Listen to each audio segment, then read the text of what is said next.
Welcome to Sukesh economy classes. సాదా బైనామా guidelines. Telangana రాష్ట్ర ప్రభుత్వము మనకి సాదా బైనామా భూములకు రిజిస్ట్రేషన్ జరగడానికి కొన్ని రకాల మార్గదర్శకాలను జారీ చేసింది.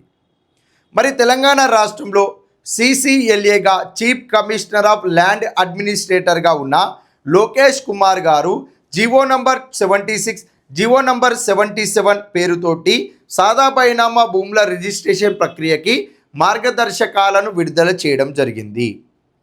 అసలు సాదా బైనామా పేపర్ అంటే ఏంటిది? ఎప్పుడు సాదా బైనామా పేపర్ అనేది వెలుగులోకి వచ్చింది?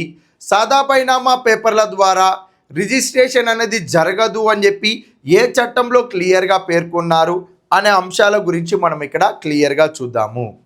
మరి ముందుగా సాదా బైనామా పేపర్ అంటే ఏంటిది అనే అంశం ఇక్కడ ఒకసారి క్లియర్గా చూస్తే, మనకి గ్రామీణ ప్రాంతాలలో 1960 నుంచి 1990 వరకు భూముల యొక్క క్రయ విక్రయాలు మ్యాక్సిమంగా వైట్ పేపర్ మాదిరిగానే జరిగాయి.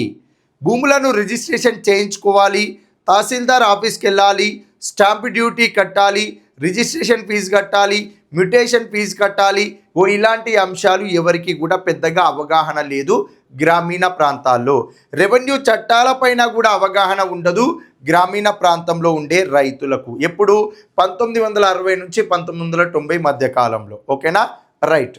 మరి ఇప్పుడు సాదా బైనామా పేపర్ అనేది ప్రత్యేకత ఏంటిది అనేది ఇక్కడ చూస్తే, మనకి గ్రామీణ ప్రాంతాలలో భూముల యొక్క క్రయ విక్రయాలు వైట్ పేపర్ మాదిరిగా జరిగేవి. మరి ఇక్కడున్న పెద్ద మనిషి ఇక్కడున్న వ్యక్తికి తన యొక్క భూమిని అమ్మేటప్పుడు జరిపే ప్రక్రియ ఎలా ఉంటుంది అంటే, ఇప్పుడు ఈ పెద్ద మనిషి తన కుటుంబ అవసరాల నిమిత్తము తనకున్న 8 ఎకరాల భూమిలో 4 ఎకరాల భూమిని ఇతనికి అమ్మాలనుకున్నాడు. మరి ఇతనికి అమ్మినందుకు కానీ ఇతనికి ఏమిస్తాడు? డబ్బులు ఇవ్వడం జరుగుతుంది. ఈ ప్రక్రియ మొత్తం కూడా ఒక వైట్ పేపర్ మీద రాసుకుంటారు. ఏమని అంటే, ఇతని పేరు ఏ, ఇతని పేరు బి అనుకుంటే ఈ వైట్ పేపర్లో ఇతను ఏమని రాసి ఇస్తాడు అంటే, ఏ అనే నేను నాకున్న 8 ఎకరాల భూమిలో 4 ఎకరాల భూమిని బి అనే వ్యక్తికి అమ్మాలని ఫిక్స్ అయిపోయాను. ఎందుకోసము అంటే, నా యొక్క కుటుంబ అవసరాల నిమిత్తము నా కుటుంబంలోని నా యొక్క కుమార్తె వివాహం కోసము నాకు 20 లక్షల రూపాయలు కావాలను. ఆ 20 లక్షల రూపాయలకు గాను నేను 4 ఎకరాలు పలానా బి అనే వ్యక్తికి అమ్ముతున్నాను, అతను నాకు 20 లక్షల రూపాయలు ఇవ్వడం జరుగుతుంది అని చెప్పి ఈ వైట్ పేపర్ మీద రాసి ఈ భూమిని నాకు నేనుగా ఇష్టపూర్వకంగా అమ్ముతున్నాను అని చెప్పి మెన్షన్ చేస్తారు. ఓకేనా, రైట్. ఈ పేపర్ అంతా కూడా ఆ గ్రామంలో ఉండే పెద్దల సమక్షంలో జరుగుతుంది. ఇతను వేలి ముద్ర వేస్తాడు, సైన్ పెడతాడు, ఇతను వేలి ముద్ర వేస్తాడు, సైన్ పెడతాడు. పెద్ద మనుషులు కూడా దాని మీద సైన్ పెట్టడం జరుగుతుంది. ఎప్పుడైతే వైట్ పేపర్ అగ్రిమెంట్ అయిపోతుందో అప్పుడు ఇతను 20 లక్షలు ఇతనికి ఇచ్చివేయడం జరుగుతుంది. 20 లక్షలు తీసుకొని ఇతను వెళ్ళిపోతాడు. ఈ వైట్ పేపర్ తన దగ్గర ఉంటుంది. ఆ వైట్ పేపరే ఇతని భూమి 4 ఎకరాలు ఉంది కదా, ఆ 4 ఎకరాలు స్వాధీనం చేసుకోవడానికి ఈ వైట్ పేపరే ఇతనికి ప్రధాన ఆధారము. ఇలా మనకి వైట్ పేపర్ మాదిరిగా భూముల యొక్క క్రయ విక్రయాలు అనేది లక్షల ఎకరాల భూమి క్రయ విక్రయాలు జరిగింది 1960 నుంచి 1990 మధ్యలో.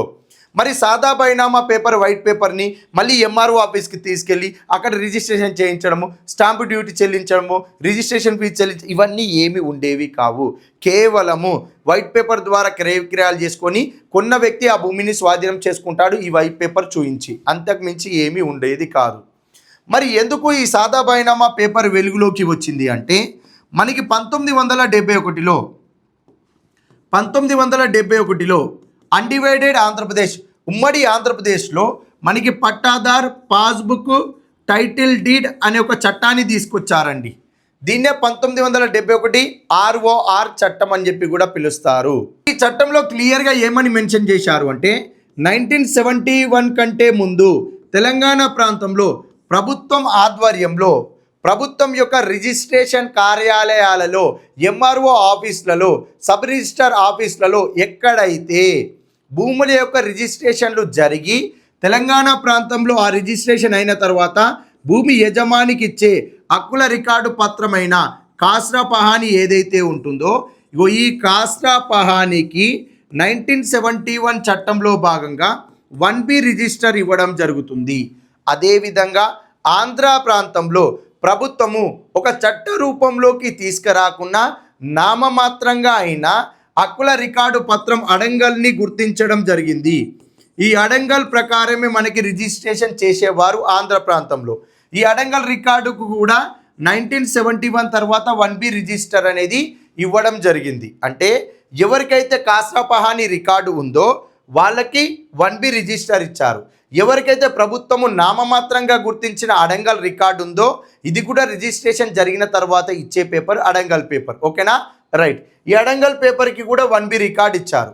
మరి 1971 కంటే ముందు సాదా బైనామా పేపర్ల ద్వారా భూముల క్రయ విక్రయాలు జరిపిన వాళ్ళు, ఇది సాదా బైనామా పేపర్ల ద్వారా భూముల క్రయ విక్రయాలు జరిపిన వాళ్ళు రిజిస్ట్రేషన్ చేయించుకోలే. వాళ్ళ దగ్గర ఓన్లీ వైట్ పేపర్ మాత్రమే ఉంది. ఆ వైట్ పేపర్కు 1971లో తీసుకొచ్చిన Pattadar passbook title deed act ప్రకారము వాళ్ళకి 1B రిజిస్టర్ ఇవ్వడం జరగదు. అంటే 1B రిజిస్టర్ అనే రికార్డుల పాస్బుక్ ఇవ్వడం జరగదు. అదేవిధంగా 1971 చట్టం ప్రకారం 2 పాస్ పుస్తకాలు జారీ చేస్తారు. ఒకటి యాజమాన్యపు హక్కులు పాస్ పుస్తకము, రెండోది రికార్డులకు సంబంధించిన పాస్ పుస్తకం ఇస్తారు. ఓకేనా, రైట్. కాస్రా పహానీ 1B రిజిస్టర్ అయింది, అడంగల్ 1B రిజిస్టర్ అయింది. సాదా బైనామాకు ఎలాంటి చట్టబద్ధత లేదు. మరి వాస్తవానికి 1971 పట్టాదార్ పాస్ పుస్తక చట్టము మనకి 1990 నుంచి పూర్తి స్థాయిలో అమల్లోకి రావడం జరిగింది. మరి ఈ చట్టం ఎప్పుడైతే అసెంబ్లీలో ఆమోదం తెలిపారో ఈ చట్టానికి సంబంధించిన అంశాలన్నీ కూడా వెలుగులోకి వచ్చిన తర్వాత ఆంధ్ర ప్రాంతంలోని రైతులు అనగా ఆంధ్రప్రదేశ్లోని రైతులు, తెలంగాణ ఆంధ్ర ప్రాంతంలోని రైతులందరూ కూడా సాదా బైనామా పేపర్ల ద్వారానే మాకు క్రయ విక్రయాలు జరిగాయి, దీనికి రిజిస్ట్రేషన్ జరగదు అని మీరు ఈ చట్టం ప్రకారం అంటున్నారని చెప్పి చాలామంది దరఖాస్తులు పెట్టుకుంటే ఈ 1971 Pattadar passbook title deed act ప్రకారము ఎవరికైతే సాదా బైనామా పేపర్లు ఉన్నాయో వారందరికీ కూడా రిజిస్ట్రేషన్ వాల్యూ రాదు, రిజిస్ట్రేషన్ జరగదు అన్న రైతులందరూ కూడా దరఖాస్తులు పెట్టుకోవడం జరిగింది. ఇలా మనకి దరఖాస్తులు అనేది లక్షల్లో రావడం వలన ఆంధ్రప్రదేశ్ రాష్ట్ర ప్రభుత్వం 1971 పట్టాదార్ పాస్బుక్ టైటిల్ డీడ్ చట్టానికి ఒక సవరణ చేయడం జరిగింది పూర్తి స్థాయిలో అమల్లోకి వచ్చే రోజు నాటికి. ఆ సవరణ ఏంటిది అంటే 1990 కంటే ముందు తెలంగాణ ఆంధ్ర ప్రాంతంలో సాదా బైనామా పేపర్ల ద్వారా ఎవరైతే క్రయ విక్రయాలు జరిపారో ఆ సాదా బైనామా ప్రకారము ఎవరైతే వాస్తవ హక్కుదారు అని తేలుతుందో అతనికి ప్రభుత్వము 13B సర్టిఫికేట్ ఇవ్వడం జరుగుతుంది. ఏంటిది? 13B సర్టిఫికేట్ ఇవ్వడం జరుగుతుంది. ఇప్పుడు ఈ సాదా బైనామా పేపర్ ద్వారా ఎవరిది భూమి అంటే ఇతను కొన్నాడు కాబట్టి ఇతనిది భూమి అవుతుంది, ఇతను వాస్తవ హక్కుదారు అవుతాడు, ఇతనికి ప్రభుత్వం ఏమి ఇవ్వాలి? 13B సర్టిఫికేట్ ఇవ్వడం జరుగుతుంది. మరి ఆ 13B సర్టిఫికేట్కు ఉన్న వాల్యూ ఏంటిది అని అంటే 1971 భూమి రికార్డుల చట్టం అనగా Pattadar passbook title deed act ప్రకారము సాదా బైనామా పేపర్లకు ఇచ్చే 13B సర్టిఫికేట్ ఇదే, ఫారం 13B అంటారు. ఇప్పుడు 1971 చట్టం ప్రకారము నేను 1971 కంటే ముందే సాదా బైనామా ద్వారా భూమి కొనుగోలు చేసిన, నా దగ్గర వైట్ పేపర్ ఉంది, నా వైట్ పేపర్ని అప్లికేషన్ పెట్టుకున్నా, ప్రభుత్వం వెరిఫై చేసింది, నేనే అసలైన హక్కుదారునని నిర్ధారించింది, అప్పుడు నాకు 13B సర్టిఫికేట్ జారీ చేసి ఇక్కడ సాదా బైనామాదారుడు ఎవరు సుకేష్ అని ఇవ్వడం జరిగింది. అదేవిధంగా తహసీల్దార్ కార్యాలయంలో స్టాంపు కూడా వేయడం జరిగింది. నేను పట్టాదారుని, నా యొక్క వేలిముద్ర, నా సంతకం కూడా ఇక్కడ నేను సిగ్నేచర్ చేశాను. మరి ఈ యొక్క 13B సర్టిఫికేట్కి ఉన్న విలువ ఏంటిది అంటే నా దగ్గర వైట్ పేపర్ ఉంది చూడండి, సాదా బైనామా పేపరు, ఆ సాదా బైనామా పేపర్ ఈ 13B సర్టిఫికేట్ రెండు అటాచ్ చేసి తహసీల్దార్ కార్యాలయంలో నేను నా భూమికి రిజిస్ట్రేషన్ చేసుకోవచ్చు. అప్పుడు నాకు పట్టాదార్ పాస్ పుస్తకం ఇస్తారు, రికార్డులకు సంబంధించిన 1B రిజిస్టర్ ఇవ్వడం జరుగుతుంది. అంటే సాదా బైనామా వైట్ పేపర్కు హక్కుదారుగా యాజమాన్య హక్కులు అదేవిధంగా రికార్డుల పాస్ పుస్తకం రావాలి అంటే కంపల్సరిగా ప్రభుత్వము 13B సర్టిఫికేట్ జారీ చేయాలి అనే అంశాన్ని 1971 పట్టాదార్ పాస్ పుస్తక చట్టంలో తీసుకురావడం జరిగింది. ఓకేనా, రైట్. మరి ప్రస్తుతము సాదా బైనామా పేపర్ యొక్క ప్రక్రియ, దాని యొక్క గైడ్లైన్స్ ఎందుకు వచ్చాయి? సాదా బైనామాల క్రమబద్ధీకరణ. తెలంగాణ రాష్ట్రంలో కాంగ్రెస్ ప్రభుత్వం అధికారంలోకి వచ్చిన తర్వాత తెలంగాణ రాష్ట్రంలో ఉన్న రెవెన్యూ యంత్రాంగాన్ని ప్రక్షాళన చేసి నూతన రెవెన్యూ చట్టాన్ని తీసుకురావాలనే ఉద్దేశంతో మనకి భూభారతి చట్టాన్ని తీసుకురావడం జరిగింది. మరి ఈ భూభారతి చట్టంలోని సెక్షన్ 6 ఏమని తెలియజేస్తుంది అంటే సాదా పరిణామాల భూముల యొక్క క్రమబద్ధీకరణ గురించి క్లియర్గా మెన్షన్ చేశారు. ఏమని అంటే 2014 జూన్ 2 కంటే ముందు అనగా తెలంగాణ రాష్ట్రం ఏర్పాటుకు ముందు గత 12 సంవత్సరాల వారీగా ఎవరైతే సాదా బైనామా పేపర్ మీద ఉన్న భూమిని అనుభవించి ఉంటారో అంటే 2002 నాటికి సాదా బైనామా పేపర్ రాసుకొని ఆ భూమి యొక్క హక్కులను స్వాధీనం చేసుకొని 2002 నుంచి 2014 వరకు సాదా బైనామా పేపర్ ద్వారానే ఆ భూమిని సాగు చేస్తున్న రైతులు ఎవరైతే ఉంటారో వారందరూ కూడా 2020 అక్టోబర్ 12వ తారీఖు నుంచి 2020 నవంబర్ 10వ తారీఖు మధ్యలో అనగా మనకి ఒక 30 రోజుల గడువు సమయంలో వారు అప్లికేషన్ పెట్టుకోవాలి. ఎవరండి? 2014 జూన్ 2 కంటే ముందు 12 సంవత్సరాల సమయంలో మనకి ఎవరైతే సాదా బైనామా పేపర్ మీద భూమిని అనుభవించి ఉంటారో వారు మాత్రమే. అంటే క్లియర్గా చెప్పాలి అంటే 2002లో సాదా బైనామా పేపర్ రాసుకొని ఉండాలి. అతను 2014 వరకు 12 సంవత్సరాలు ఆ భూమిని అనుభవించి ఉండాలి. అలాంటి వారందరూ కూడా మనకి ఈ సమయంలో అప్లికేషన్ పెట్టుకునే అవకాశాన్ని కల్పించింది గతంలోని ప్రభుత్వం. మరి అలా దరఖాస్తులు చాలా వచ్చాయి. 10 లక్షల వరకు కూడా దరఖాస్తులు వచ్చాయి. గత ప్రభుత్వము దానిపైన ఎలాంటి చర్యలు తీసుకోలేదు. వాటికి క్రమబద్ధీకరణ చర్యలు కూడా చేపట్టలేదు. కాబట్టి మా ప్రభుత్వము కాంగ్రెస్ ప్రభుత్వము మేము ఈ యొక్క ప్రక్రియను చేపడతామని చెప్పి తెలంగాణ రాష్ట్ర రెవెన్యూ శాఖ మంత్రి అయిన పొంగులేటి శ్రీనివాస్ రెడ్డి ఒక ప్రకటన కూడా చేయడం జరిగింది. అందుకోసమే మనకి ఇందులో క్లియర్గా అతను ఏమని మెన్షన్ చేశారు భూభారతి చట్టంలో అంటే సాదా బైనామా పేపర్లకు సంబంధించిన సమస్య కోర్టు వివాదంలో ఉంది. ఆ కోర్టులో ఉన్న కేసును ప్రభుత్వం వెనక్కి తీసుకునేలాగా చర్యలు చేపట్టి సాదా బైనామా కేసు వెనక్కి వచ్చిన వెంటనే కొన్ని రకాల గైడ్లైన్స్ను జారీ చేస్తాము అని చెప్పి కూడా తెలంగాణ రాష్ట్ర రెవెన్యూ శాఖ మంత్రి అయిన పొంగులేటి శ్రీనివాస్ రెడ్డి తెలియజేయడం జరిగింది. ఓకేనా, రైట్. మరి ఇటీవల కాలంలో మనకి కోర్టులో ఉన్న సాదా బైనామా కేసును ఉపసంహరించుకున్నారు. ఆ సాదా బైనామా ప్రక్రియకు ఎలాంటి చర్యలు చేపట్టాలి అనే దానికి ఇందులో కొన్ని గైడ్లైన్స్ ఉన్నాయి. తెలంగాణ రాష్ట్రంలో 2020 అక్టోబర్ 12 నుంచి 2020 నవంబర్ 10 మధ్యలో ఎవరైతే సాదా బైనామాల భూములకు రిజిస్ట్రేషన్ కావాలని అప్లికేషన్స్ పెట్టుకున్నారో వారికి మాత్రమే మేము రిజిస్ట్రేషన్ చేస్తామని భూభారతి చట్టంలో పొందుపరిచారు. మరి ఎవరి ఆధ్వర్యంలో విచారణ చేయాలి, ఎవరి ఆధ్వర్యంలో సాదా బైనామా పేపర్లను వెరిఫై చేయాలి అనే అంశానికి ఇక్కడ క్లియర్గా ఆర్డీఓల ఆధ్వర్యంలో విచారణ చేయాలని చెప్పి కూడా మెన్షన్ చేయడం జరిగింది. మరి ప్రస్తుతము సాదా బైనామా పేపర్లకు సంబంధించిన న్యూస్ ఏ విధంగా ఉంది అంటే మనకి గతంలో తెలంగాణ రాష్ట్ర ప్రభుత్వము జీవో నంబర్ 76ను జారీ చేసి ఈ కట్ ఆఫ్ డేట్ ఇవ్వడం జరిగింది. దానికి కొనసాగింపుగా జీవో నంబర్ 77ని కూడా ప్రస్తుత ప్రభుత్వము జారీ చేసింది. ఏ విధంగా అనంటే ఈ కట్ ఆఫ్ డేట్లో ఎవరైతే అప్లికేషన్స్ పెట్టుకున్నారో ఆ కట్ ఆఫ్ డేటును మేము పొడిగిస్తున్నాము.